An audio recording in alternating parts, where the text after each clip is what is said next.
honneur de te voir ici, cher Jean-Luc. Jean-Luc Boudinck, qui est président de Toulouse Métropole et maire de Toulouse. Et je te propose d'ouvrir le banc, le bal. Monsieur le Président de la mêlée numérique, mon cher Édouard, Madame la représentante de la préfecture au titre du secrétariat général aux affaires régionales, Monsieur le député, Monsieur le vice-président du département, Monsieur le conseiller régional, Mesdames, Messieurs, quelques mots très rapidement pour dire le plaisir que j'ai à participer à cet événement qui est symbolique, effectivement, avec mon collègue Bertrand Serpe, qui est le vice-président de la métropole chargé du numérique, mais il y a aussi d'autres membres du conseil municipal. Je vois François Briançon, je vois Francis Grasse.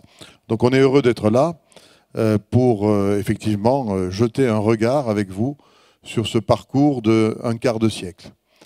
Et c'est vrai que nous vous avons toujours soutenu avec beaucoup de constance, même à une époque où on parlait moins des enjeux du numérique. On savait qu'ici, Toulouse étant une terre d'innovation, le numérique était assurément une voie d'avenir et qu'il fallait soutenir celles et ceux qui prenaient des initiatives. C'est ce que nous avons fait. Et d'ailleurs, ce soutien, c'est à la fois une subvention, mais c'est aussi un soutien plus logistique, puisque vous êtes ici, au Quai des Savoirs, dont le but est, en tant qu'équipement métropolitain, justement, de diffuser, de partager les savoirs et de faire en sorte que cette innovation qui irrigue l'économie toulousaine soit également partagée avec le plus grand nombre.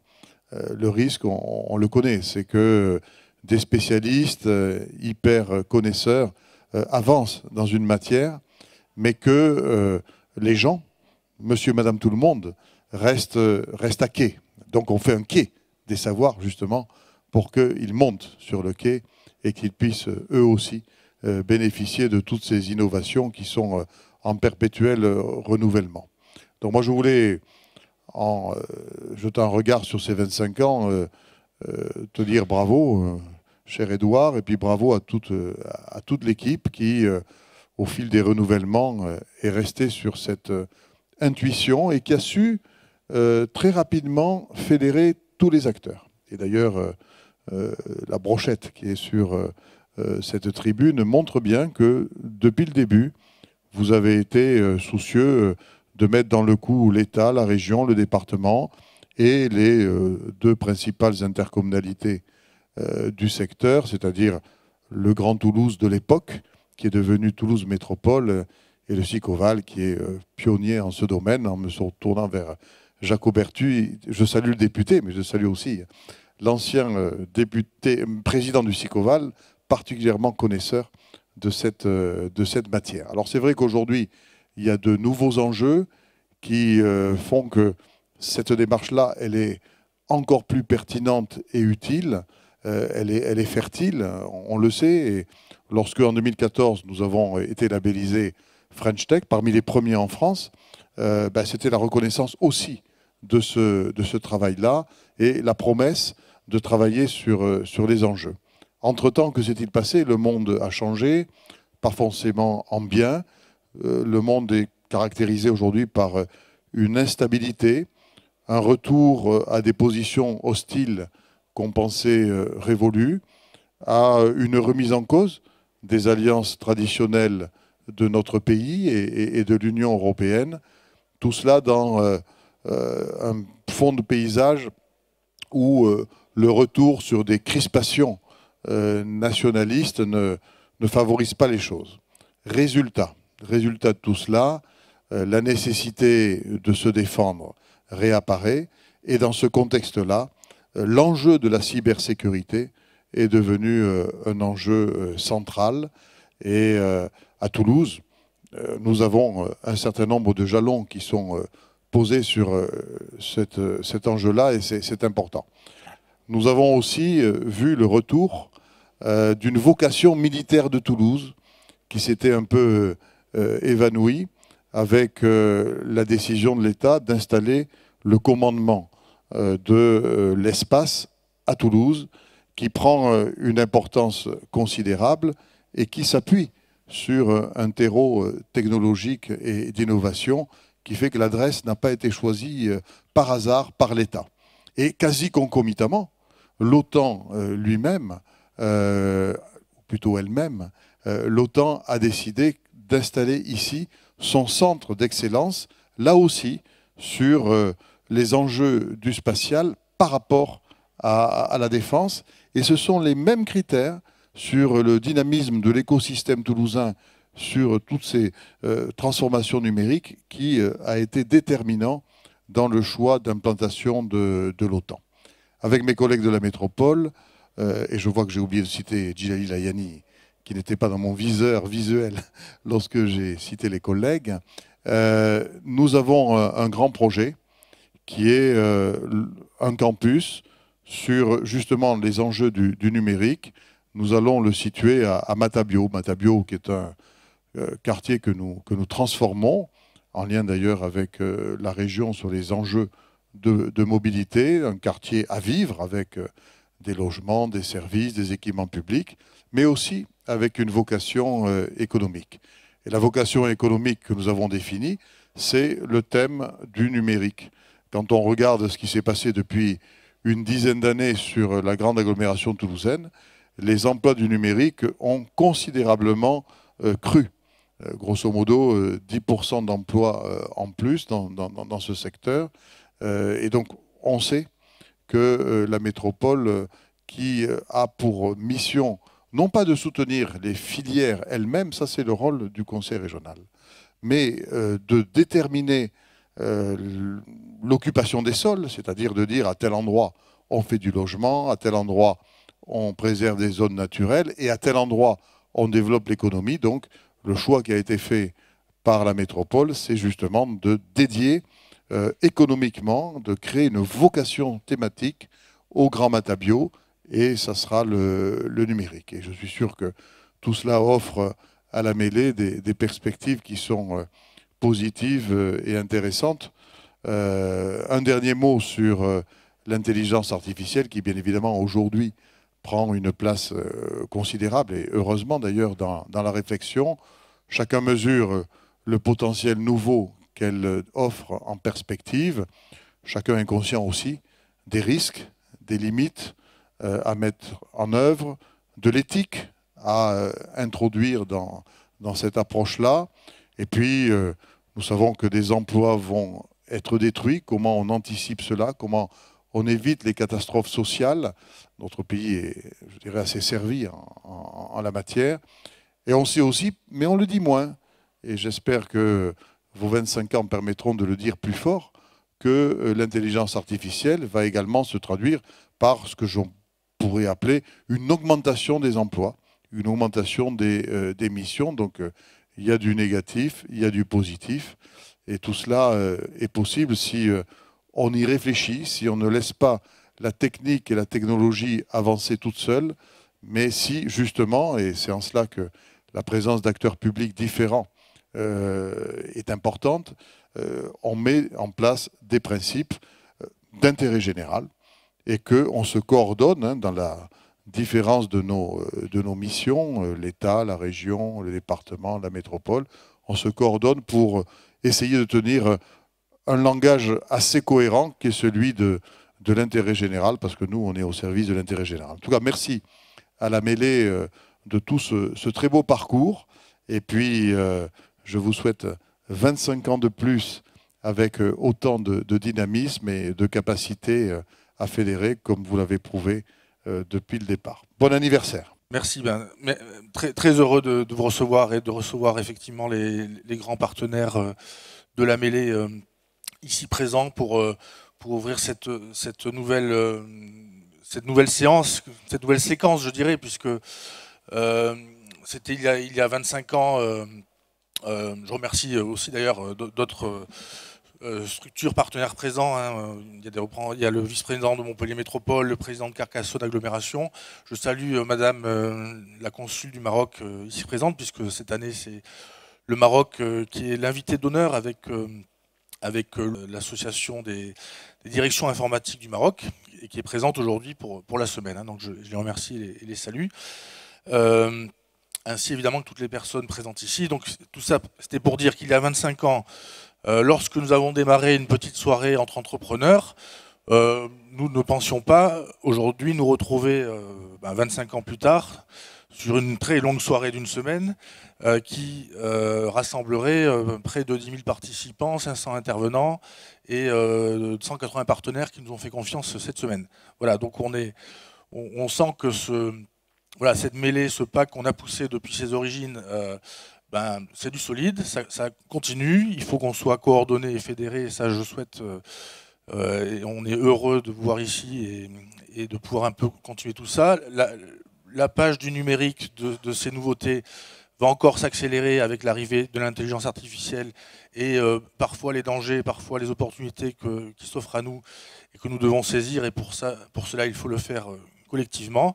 Donc voilà, c'est complètement le sens de ce que fait la mêlée et l'association toute l'année dans cette région, et le sens de ces rencontres, aujourd'hui devenues parmi les rendez-vous majeurs en France sur ces thématiques. Ça nous aide aussi évidemment à attirer beaucoup de monde, à faire rayonner le territoire, tous nos territoires, et je serais heureux qu'on puisse poursuivre et amplifier cette initiative à vos côtés. Donc encore un grand merci, et je vous souhaite à toutes et tous une excellente mêlée numérique 2025. C'est Victor de Nouvion, pour le département de la Haute-Garonne. Bien, désolé pour celles et ceux qui sont là depuis 11 heures, donc je vais réentendre ce que j'ai à vous dire. D'abord, excusez le président du conseil départemental, Sébastien Vincini, qui n'a pas pu être présent parmi nous, mais m'a demandé donc de le représenter. Je salue bien sûr l'ensemble des partenaires publics donc de la mêlée, monsieur le député, monsieur le président, madame la représentante du préfet et monsieur le conseiller régional. On se retrouve chaque année ici pour parler des mêmes thématiques, avec en général une année d'évolution de plus, et en numérique une année ça en vaut 10, ça en vaut 10 dans toutes les autres matières, parce que on l'a dit, ça va très vite, et nous en tant que collectivité on doit s'y adapter continuellement. Le conseil départemental a fait le choix maintenant il y a 7 ans de permettre à l'ensemble des Haut-Garonnais de bénéficier du très haut débit avec le déploiement de la fibre optique. C'était un vrai défi quand on voit les autres réseaux, que ce soit électrique, l'eau potable, qui ont pris des décennies, même le cuivre, à être déployés. Faire un déploiement en 5 ans, c'était un défi et qu'on a relevé, puisqu'aujourd'hui l'ensemble donc du territoire de la Haute-Garonne est fibré. Mais fibrer un territoire, ça ne suffit pas. Tout l'enjeu, c'est de savoir qu'est-ce qu'on en fait derrière. On a la chance d'avoir ce réseau public, mais comment on l'utilise bien, que ce soit en matière de souveraineté des données, on en a parlé dans la table ronde juste avant, que ce soit en matière de cybersécurité, là aussi, tout un enjeu. Monsieur le Président parlait des enjeux internationaux, mais si on ne parle pas de sécurité, même à échelle locale, c'est un danger. Donc on doit pouvoir œuvrer en ce sens, et le conseil départemental et Haute-Garonne numérique accompagne les collectivités et notamment les petites communes sur ces questions-là de cybersécurité. La question également du numérique responsable, puisque le numérique aujourd'hui ça pollue plus que l'aéronautique, sauf qu'avec le développement de l'intelligence artificielle, la pollution, en tout cas les gaz à effet de serre sont de plus en plus importantes en matière de numérique. Donc, il nous faut aussi pouvoir œuvrer en ce sens. Et puis, il y a l'arrivée, on l'a dit, de l'intelligence artificielle dans notre quotidien.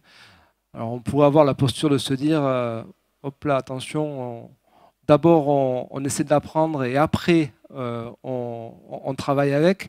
Malheureusement non, aujourd'hui nos agents dans nos collectivités l'utilisent déjà, que l'on ait déployé ou pas l'intelligence artificielle dans notre propre collectivité. Donc il faut pouvoir travailler avec, il faut pouvoir mettre en place des chartes aussi, ce qu'on fait au département en matière d'intelligence artificielle pour l'utiliser, mais l'utiliser bien au service de la population, au service donc de nos citoyens. Donc c'est tant de sujets qui animent l'ensemble des tables rondes dont on a le plaisir de participer, que ce soit les élus ou également nos agents du conseil départemental et de Haute-Garonne numérique. Donc merci beaucoup, cher Édouard, de nous permettre d'avoir finalement cette tribune et surtout de pouvoir échanger et partager nos expériences entre acteurs publics et entre acteurs privés. Parce qu'on a souvent tendance à être dans notre couloir de nage. Et c'est vrai que pouvoir partager ces expériences avec vous tous, c'est précieux. Et la mêlée nous le permet depuis 25 ans. Donc un très joyeux anniversaire à vous et un grand merci à l'ensemble de tes équipes, parce qu'aujourd'hui c'est toi qui es sur scène, mais derrière il y a quand même une sacrée équipe organisatrice depuis quelques mois qui œuvre à la bonne tenue de cette 25e édition. Donc un grand bravo à elle et longue vie à la mêlée. Alors bonjour à tous, Marc Stulman, je suis conseiller régional et bien sûr je vais me joindre à tout ce qui a été dit, mais ça sera le seul chiffre que je donnerai.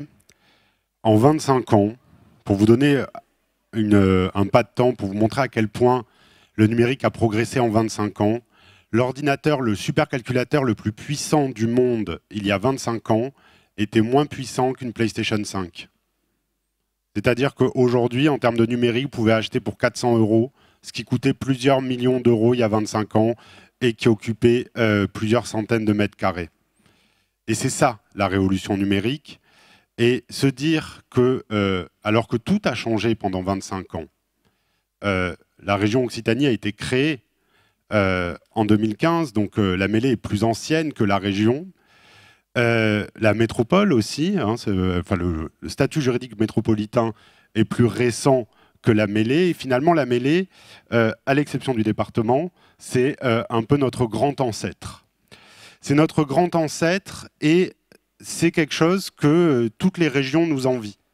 Moi, quand j'échange avec d'autres conseillers régionaux en charge du numérique, par exemple dans le cadre de Régions de France, eh bien, leur premier grand projet, leur première idée de politique publique, c'est ça serait vraiment sympa d'avoir un lieu où on réfléchisse au numérique de demain. Alors moi, je suis gentil, je leur dis pas que moi, ça fait 25 ans qu'on l'a, et je leur dis, mais peut-être renseignez-vous sur ce que la mêlée fait. Et la réponse, elle est toujours la même. Personne ne croit que c'est possible. Personne ne croit que c'est possible d'animer avec autant de pugnacité. Et quand je dis pugnacité, je pèse mes mots. Parce qu'il faut savoir, et je pense que tous les élus présents, et j'en profite aussi pour saluer Bruno Cobé, le président du SICOVAL, qui est ici, Manu Reynaud, adjoint au maire à Montpellier, je pense que tous les élus présents, je peux trahir un secret. À partir de juin, on a des alertes, des mails, des SMS, des appels de la mêlée sur comment on organise la semaine de la mêlée. Et avec une forme de pugnacité et qui, en fait, pour nous, montre à quel point ils sont inclus dans l'écosystème. Montre à quel point cette semaine-là, elle est centrale pour une région comme la région Occitanie. Et pourquoi elle est centrale? Elle est centrale pour 3 raisons. Et la semaine dernière, j'en discutais avec la présidente de région, Carole Delga, et qui me disait, mais en fait, la mêlée, c'est le moment où on pense le numérique de demain.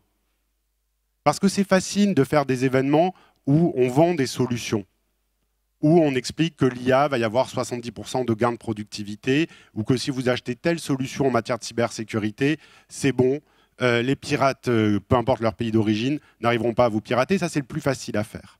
Mais un événement de qualité où l'on pense le numérique de demain, où l'on s'intéresse, on fait un petit pas de côté et on s'intéresse à, tiens, ça sera quoi notre futur enviable? Ça sera quoi notre numérique dont on a envie de faire nôtre, sur lequel on a envie de faire société? C'est très, très rare. Et si vous regardez à l'échelon européen, il y en a très peu. Et à l'échelon français, la mêlée, cher Édouard, tu as le monopole.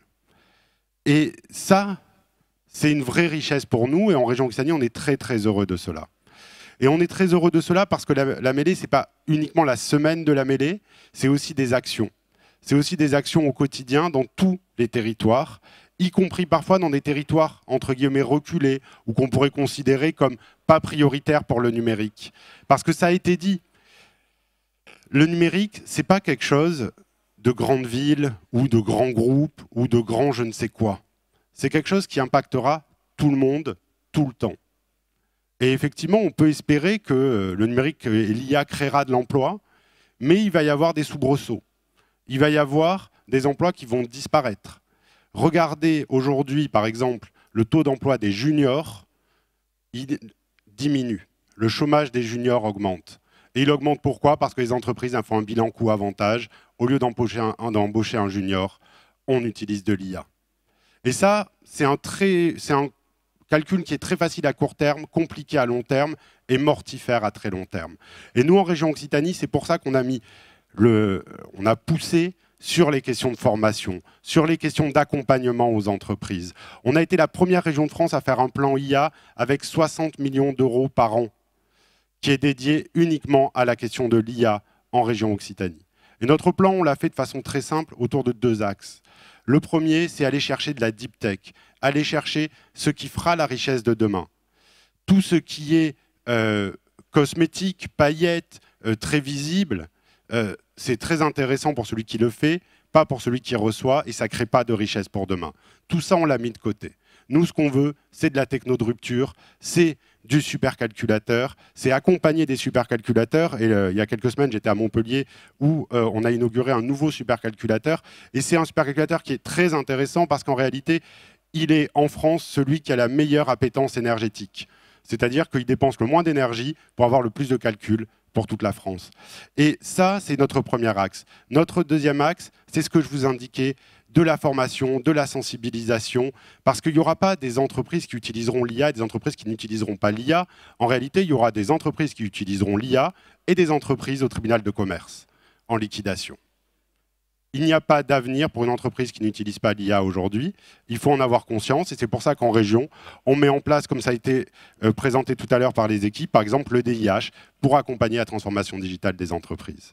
Alors j'ai déjà été très long et en plus je sais que c'est assez agaçant quand vous avez des élus qui viennent faire leur catalogue de réussite.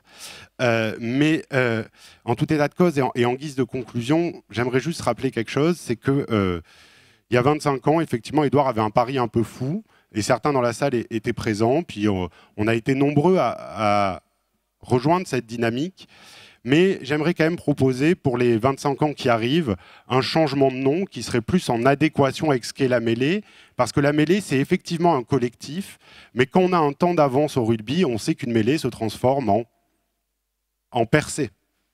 Et donc je pense qu'on devrait changer le nom de la mêlée pour les 25 ans à venir, eu égard à l'avance que vous avez pris en la percée, tout simplement. Bien, merci cher Édouard pour ton invitation. Je salue Jean-Luc Moudingue, maire de Toulouse, président de Toulouse Métropole, madame la représentante de l'État, monsieur le représentant du département, monsieur le représentant de la région.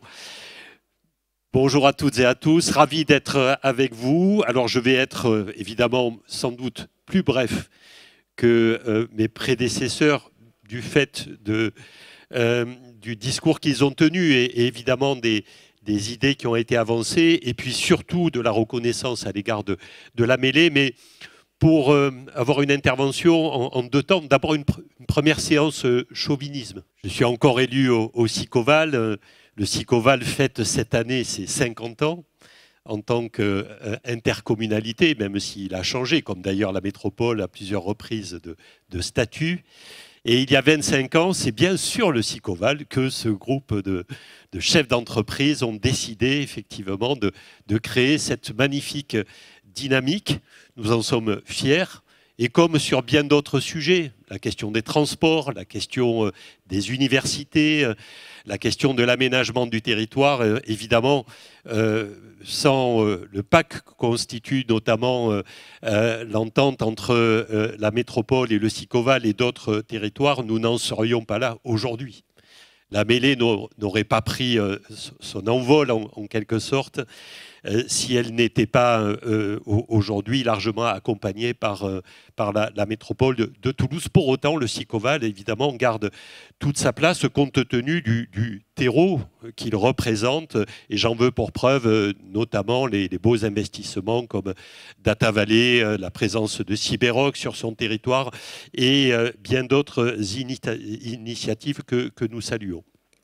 25 ans au service de cette intelligence collective qui, aujourd'hui, détermine les contraintes qui sont celles que le numérique amène dans notre parcours d'élu, mais aussi les magnifiques opportunités, avec un constat sans doute, c'est que les sujets ne se sont pas succédés, ils n'ont fait que se cumuler au fil des années. Nous parlons encore aujourd'hui de capacité de traitement, nous parlons encore aujourd'hui de lutte contre l'électronisme, mais nous abordons des nouveaux sujets avec les magnifiques potentiels que représentent notamment les algorithmes, l'intelligence artificielle, et nous aurons sans doute à relever des défis sur un numérique beaucoup plus respectueux de notre société, respectueux de nos enfants et de nos jeunes, respectueux de nos principes de démocratie, qu'elle soit locale, nationale, voire internationale. Le deuxième sujet que je souhaite aborder, et après je ne serai pas plus long, c'est les ponts qui existent, puisque aujourd'hui je suis parlementaire, entre cette expérience des territoires, de ce qu'amène l'ensemble de nos concitoyens, les associations, mais aussi les entreprises et les décideurs locaux, cette expérience du territoire avec un relais nécessaire au niveau de la loi. Bien des textes aujourd'hui prennent en compte notre avenir en matière de numérique. J'en citerai que quelques-uns. Lors de la table ronde précédente, j'ai parlé de la simplification de la vie économique, avec notamment un principe qui a été celui de l'aménagement du territoire en matière notamment de centres de données, et cela a été évoqué, la question de l'équilibre écologique aussi, en matière d'énergie, en matière d'eau, en matière notamment de souveraineté aussi, qu'il représente. Un deuxième texte est en cours de préparation sur la transposition d'un certain nombre de directives. Je pense notamment à la question de la résilience des infrastructures et le renforcement de la cybersécurité, transposition pour ce dernier point de la directive NIS 2. Je pense aussi à la loi Influenceur 1 portée par deux députés, dont Arthur Delaporte et Stéphane Vogetta. La préparation aujourd'hui, après une commission d'enquête sur TikTok, de la loi Influenceur 2 pour la protection particulièrement des mineurs. Je pense aussi à d'autres sujets qui sont extrêmement pragmatiques. J'ai porté pour ma part un rapport sur l'extinction de la 2G et de la 3G, qui va concerner 4 à 5 millions d'objets connectés. Et donc la nécessité d'anticiper, alors même que cette extinction, en tout cas pour la 2G, aura lieu dès le début de l'année 2026, donc demain. La question aussi de l'inclusion numérique, comment avoir des financements pérennes. Donc tous ces travaux-là, aujourd'hui, l'Assemblée nationale les conduit, et c'est grâce, bien évidemment, à des initiatives comme la mêlée numérique, et je dirais la mêlée numérique en premier lieu, que les parlementaires, que le législateur peut effectivement commencer à construire le cadre nécessaire au respect effectivement d'une ligne beaucoup plus humaine, beaucoup plus citoyenne, mais voire même permettant d'éviter un certain nombre de tensions internationales dont le numérique est souvent le sujet principal. Voilà pour vous dire effectivement que je suis extrêmement reconnaissant à Edouard Sforzi et à toute son équipe de la persévérance qu'ils ont eue pour maintenir évidemment cet événement, le travail tout au long de l'année, et pour dire combien effectivement aujourd'hui, le député que je suis, mais au-delà un certain nombre de parlementaires, sont très très attentifs et à votre service pour améliorer notre monde en matière de numérique. Voilà. Merci. Bonjour à toutes et à tous. Monsieur le député, monsieur le représentant du conseil régional, du conseil départemental, monsieur le président de Toulouse Métropole, cher Edouard Sforzi, bon anniversaire. Je tiens en premier lieu à excuser monsieur le préfet de région, Pierre-André Durand, qui n'a pas pu être parmi nous aujourd'hui, qui m'a demandé de le représenter. 25 ans, c'est pas rien, un quart de siècle, et vous avez tous exprimé effectivement cette animation depuis le début sur le territoire et qui perdure avec des sujets effectivement qui s'additionnent et qui font l'actualité.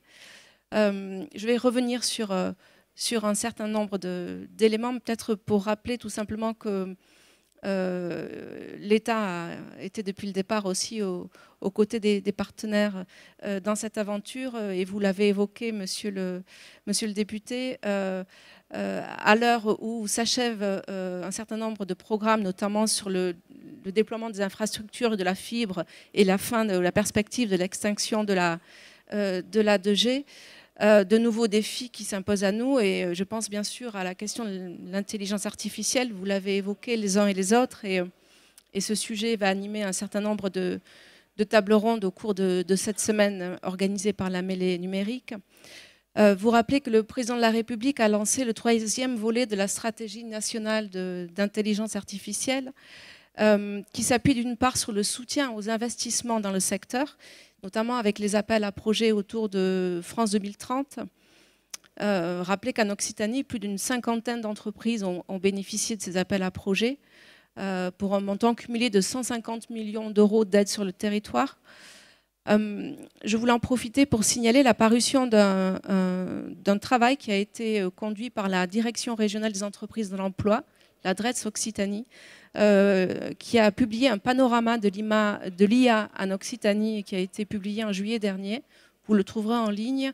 Il donne à voir en fait toute la richesse de cet écosystème ici à Toulouse, mais ailleurs aussi en région, avec un nombre important d'acteurs. Et je pense qu'il y a beaucoup d'entreprises qui sont présentes aujourd'hui et qui vont participer à ces tables rondes. L'IA, vous l'avez évoqué également, c'est une révolution aussi au niveau des services publics et dans les différentes directions de l'État. Mais le sujet est pris à bras-le-corps avec l'utilisation de cette nouvelle manière de travailler aussi dans le quotidien des équipes et l'organisation aussi de cafés de l'IA, comme ça a pu être le cas ce matin au niveau de la mêlée numérique. Vous avez évoqué la cybersécurité. Effectivement, c'est un enjeu qui est de plus en plus présent et dans un contexte d'instabilité internationale, cette thématique-là est essentielle. Vous avez évoqué la directive européenne NIS 2. Les travaux sont vraiment en cours avec des traductions en droit français qui sont prévues là dans les prochaines semaines. Mais dès à présent, l'ANSSI déploie de nombreuses ressources pour accompagner ce chantier en direction des entreprises, mais également en direction des collectivités, les partenariats, non seulement avec le conseil régional, mais également avec nombre de départements de la région Occitanie, pour déployer un certain nombre d'outils. Je vous invite à consulter le site MyService Cyber, dans lequel vous retrouverez un nombre important d'informations et bien évidemment la tenue à jour de l'évolution de cette traduction de la directive NIS 2. Peut-être, vous avez évoqué également CyberRock en Occitanie. Et là aussi, le travail qui est mené de manière conjointe entre les équipes de la mêlée et de l'ANSSI sont à souligner. Et puis enfin, vous avez évoqué la question de l'inclusion numérique, qui est essentielle dans nos territoires ruraux, urbains. Là aussi, l'État, aux côtés des collectivités, accompagne et soutient le déploiement de chargés de mission, d'opérateurs pour accompagner les questions numériques avec les plus de 300 conseillers numériques qui sont déployés sur le territoire régional. Je ne serai pas plus longue. Je souhaite longue vie à la mêlée et pour les 25 ans à venir. Merci. Merci beaucoup. Alors, avant d'aller au déjeuner inaugural, juste déjà un grand merci. Je voulais saluer aussi, je crois, M. Martinez, directeur de la Caisse des dépôts, qui est dans la salle, je crois. Voilà. Et puis Jean-François Rézeau, je pense, de CCI de Région. Salut Jean-François. Voilà. Merci.